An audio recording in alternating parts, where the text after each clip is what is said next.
இந்த ஒரு ஃப்ளைட் ஏர் India flight அந்த டேக் ஆஃப் எடுக்கும்போது இந்த ஒரு பட்டன் வந்துட்டு ரன் மோடில் இருக்கணும், அதுதானே சரி.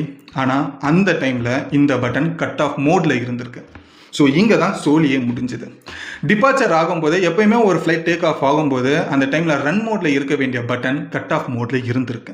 ஸோ இதுக்காக தான் இந்த ஏர் இந்தியா ஃப்ளைட் விழுந்ததுக்கான ஒரு முக்கிய காரணம். ஸோ இப்போ இது கட் ஆஃப் மோடில் இருக்கும்போது ஃப்ளைட் வந்து டேக் ஆஃப் ஆகுது இல்லையா, அந்த டேக் ஆஃப் ஆகிற ஸ்பீட் எவ்வளோனா 333 km/h.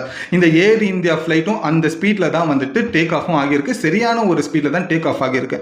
ஆனால் அந்த பட்டன் கட் ஆஃபில் இருக்கிறதுனால அந்த டீசல் போகிற வழி, இன்ஜினுக்கு போகிற அந்த டீசலோட பைப் இருக்கு இல்லையா, அந்த பைப்பில் வந்துட்டு இந்த கட் ஆஃப் மோட்ல இந்த பட்டன் இருக்கிறதுனால அந்த டீசல் போகிற வழி கட் ஆயிடுச்சு. ஸோ இதனால பிளாக் ஆனதுனால டீசல் இன்ஜினுக்கு போக வேண்டிய ப்ராப்பரான அந்த டீசல் வந்துட்டு போகாம இருந்ததுனால இன்ஜின் ரன் ஆகலை அப்படின்ற பட்சத்தில் இன்ஜின் ஃபெயிலியர் அப்படின்ற ஒரு காரணத்தினால ஃப்ளைட் போய் பக்கத்து பில்டிங்கில் விழுந்துடுச்சு. ஸோ